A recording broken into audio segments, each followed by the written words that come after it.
Hello, everyone, and welcome to the Mateo Fisher Show. And today I have some, frankly, pretty bonkers news to report on, actually. So, the governor of Florida, Ron DeSantis, aka Trump 2.0, the real Trump 2.0, by the way, not Donald Trump Jr., is threatening to cut the salaries of teachers in Florida if their schools mandate masks. He is threatening to cut the salaries, cut the pay of all teachers in Florida if their schools dare to mandate masks in school.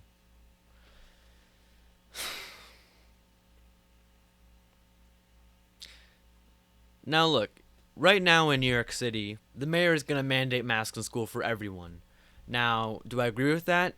No, I really don't. I mean, the way I view it is that unvaccinated people, masks should be mandated for them. And then vaccinated people should be able to go maskless. Why? Because that would encourage more people to get the vaccine, since they wouldn't have to wear a mask all day and have hot breath for 6 hours straight. But, like, if a school does mandate masks, if they do end up doing it, which again I disagree with doing, I think they should only be mandated with unvaccinated people. Do their teachers really deserve to have their salaries cut? No, they don't. That's just going way too far. But anyways, is DeSantis being an idiot here? No, he's not. He isn't. So right now in the 2024 Republican primaries, DeSantis is consistently either in second or even first place, even toppling Trump sometimes in polling. So he sees this. He sees that he has to be as Trumpian as possible in order to keep rising in the polls, and that's why he's been in the news so much for the past year or so. Ever since the pandemic began, because he's just been pulling Trump card and Trump card and Trump card over and over and over again nonstop. Arguing with reporters just like Trump did, saying things that are just borderlining on prejudice, but to the point where you could make up an excuse for it.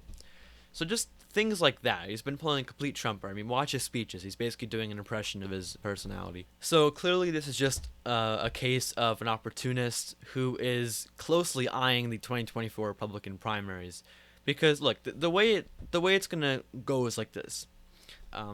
If Trump does not run, DeSantis will run. He's eyeing that race closely because they can't both run, because it just wouldn't make sense. They'd split the pro-Trump vote since they're both basically the same. So DeSantis is waiting to see if Trump runs, and then he'll make his decision. So I mean, this is just the case of someone who's frankly willing to let people get sick and die just so he could maybe run for president, just maybe run and then maybe win the nomination, then maybe win the general election. I mean, that's some dark stuff there. And I mean, look, most likely this is not going to be able to get through.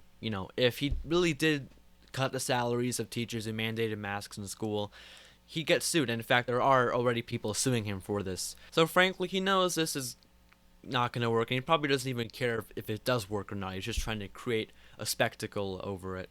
But in other news, yes, I heard my governor, the governor of New York, Andrew Cuomo, is resigning in 2 weeks over sexual misconduct allegations. Now, I'll be honest, that made my day when it was announced, because I hated him. I thought he was a corrupt corporate shill.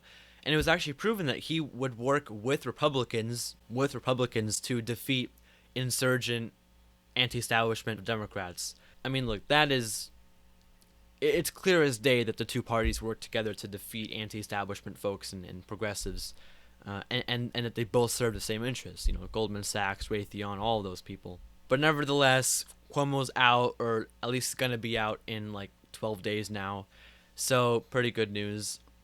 But I do feel like people forgot the fact that he also hid 8,000 nursing home deaths.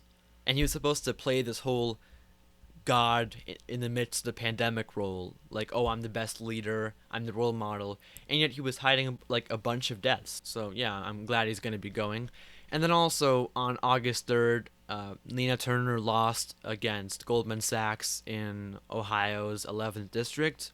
Now look, I'm not going to get into it because that's not what this video is about. But if you want to see a great video in it that really just dissects it and exposes the corruption of the race on the establishment side, check out a video by the Rational National on YouTube titled Nina Turner loses to Republican-backed Chantel Brown, which people have been saying, oh, Chantel Brown wins the race. That's what all the news articles said, of course. Chantel Brown wins a race, defying expectations or stuff. When she didn't win, the corruption won, the corporations won. That's what happens in all these races. They're rigged from the start. But nevertheless, I couldn't talk about that story because I was on vacation at the time. I didn't have the recording equipment with me that is needed to make these videos. So, anyways, yeah, the governor of Florida, Ron DeSantis, is threatening to cut the salaries of teachers completely if they mandate masks in schools.